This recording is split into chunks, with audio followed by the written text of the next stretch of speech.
आपको पता है मेरे साथ क्या हुआ? मैं आज चेस खेल रहा था। मेरे अपोनेंट ने मेरे साथ एक ट्रिक खेल ली। उसका नाइट मेरे किंग को चेक दे रहा था। अगर मैं किंग को हटाता तो मेरी रानी जाती। ठीक है? और चेस में रानी बहुत ज़्यादा इंपॉर्टेंट मानी जाती है। ठीक है? तो मैं रानी को भी बचा नहीं सकता क्योंकि as per the chess rules मुझे राजा को ही हटाना पड़ेगा। आपको भी चेस के बेसिक रूल्स पता है तो आपको ये पता होगा कि अगर क्वीन को कुछ भी हो जाए तो गेम चलता रहेगा, पर अगर किंग को चेकमेट मिल गया इसका मतलब पूरा का पूरा गेम खत्म। राइट? ऐसा ही मेरे साथ भी हुआ। मेरी लाइफ ने भी मेरे साथ ही चेस खेला कि मैं ये नाइट हूं। अब मेरे पास ऑप्शन है कि मैं अपनी रानी को चुनता हूं या अपने किंग को। अब जो मेरा ये किंग है, तुम इसको समझ सकते हो कि ये मेरी पीस है। ठीक है? ये जो मेरी रानी है, उसको तुम इमेजिन करो कि वो मेरी एक्स गर्लफ्रेंड है। मैं किसको चूज करूंगा? ऑफ कोर्स मैंने किसको चूज किया होगा? अपनी पीस को। अब इसके पीछे एक बहुत ज्यादा इंटरेस्टिंग स्टोरी है। तुमको बहुत मजे आएंगे इस स्टोरी को सुनने में, क्योंकि सच्ची में लाइफ जब गेम खेलती है ना तो वो एक कहानी ही बन के रह जाती है। तो मेरे साथ हुआ ये था कि मैं 24 साल तक मेरी कोई भी गर्लफ्रेंड नहीं थी। मेरी फीमेल फ्रेंड्स थी बहुत ज़्यादा, पर मेरी गर्लफ्रेंड किसी को भी नहीं बना पाया था मैं। अब हँसो मत, मुझे पता है तुम में से भी कोई ना कोई ऐसा होगा जिसकी कोई गर्लफ्रेंड नहीं बनी होगी। And I was very this कि यार मेरी गर्लफ्रेंड तो होनी चाहिए। अगर मेरी गर्लफ्रेंड होगी तो मज़े आ जाएंगे, लाइफ को का मैं इंजॉय करूंगा।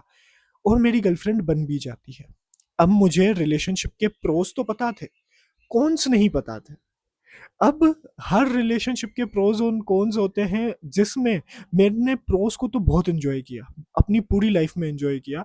मैंने बहुत ज़्यादा रोमांटिक रिलेशनशिप्स देखी, इतना ज़्यादा प्यार बढ़ गया था हम दोनों के बीच में।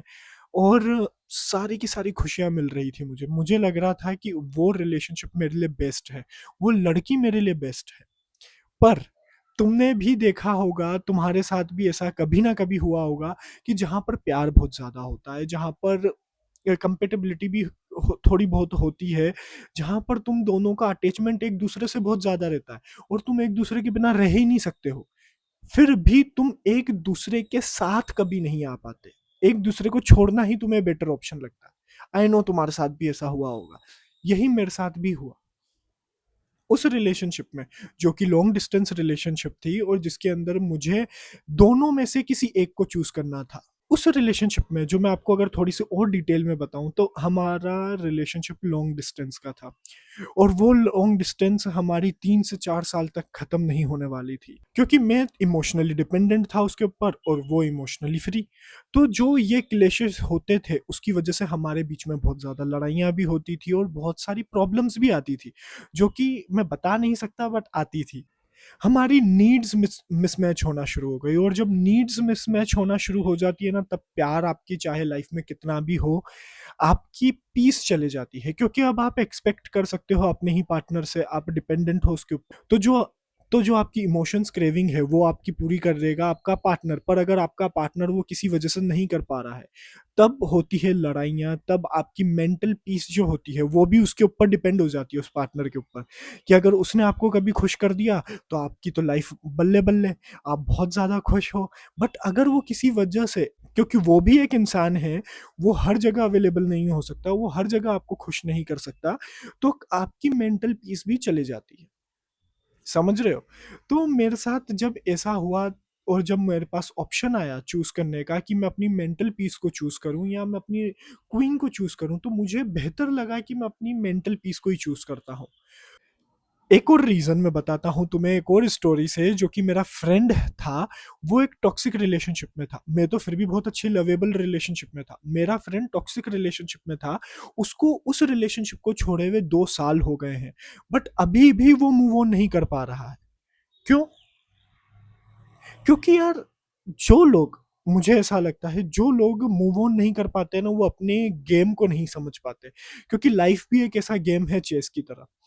आपके पास हमेशा ऑप्शन है, या तो आप अपनी मेंटल पीस को चूज करो या तो आप अपना चूज करो उस क्वीन को।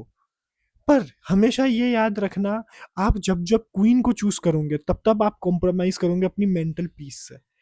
इसका मतलब आप जब उस रिलेशनशिप में हो तभी भी आप खुश नहीं हो, और जब आप अकेले हो तभी भी आप खुश नहीं हो। तो करे तो करे क्या बंदा। तो यार मैंने तो यही समझा है कि जब मैं रिलेशनशिप में था तभी भी मुझे प्रॉब्लम हो रही थी, और जब मैं रिलेशनशिप में नहीं हूँ तभी भी मुझे प्रॉब्लम्स है। प्रॉब्लम कांस्टेंट है, कुछ नहीं हो रहा है। आपको खुद को हील करना है, आपको खुद को ही समझना है, आपको लेट गो ही करना है। क्योंकि बहुत सारी इवेंट्स होंगे आपकी लाइफ में ऐसे जो आपके कंट्रोल में नहीं होंगे, और आपको लेट गो ही करना पड़ेगा उन सब इवेंट्स को भी। तो क्यों ना इसको। तो मैं तो मूव ऑन हुआ था इस नज़रिए से, इस पर्सपेक्टिव से, क्योंकि मैं अपनी लाइफ का कहीं ना कहीं गेम समझ गया था। तो मैं अभी भी प्रॉपर, मेरी लाइफ मूव ऑन नहीं हुई है। मैं अभी भी याद करता हूँ, मुझे अभी भी प्रॉब्लम्स होती है, मैं अभी भी हर्ट फील करता हूँ। बट एक और चीज ना, आप किसी ऐसे इंसान के लिए हर्ट क्यों फील कर रहे हो जो किसी तीसरे के साथ खुश है। अगर तुम्हें अगर तुम्हें ये वीडियो अच्छी लगी हो तो नीचे कमेंट करो, तुम्हारी स्टोरी बताओ यार, मैं तुम्हारी स्टोरी सुनता हूँ। और नेक्स्ट पार्ट जो इसका बनेगा उसके अंदर मैं अपने सब्सक्राइबर ने जिसने कमेंट किया होगा मैं उसकी स्टोरी बताऊंगा तुम्हें, ठीक है। और मैं उसकी लाइफ का कुछ पर्सपेक्टिव बताऊंगा। तो तुमको, अगर तुम फ्री हो, कमेंट करो नीचे, अपनी स्टोरी बताओ। तो ठीक है, आज की वीडियो के लिए इतना ही। अगर ऐसी अमेजिंग स्टोरीज चाहिए, गॉसिप्स चाहिए, तो अभी फॉलो कर लेना।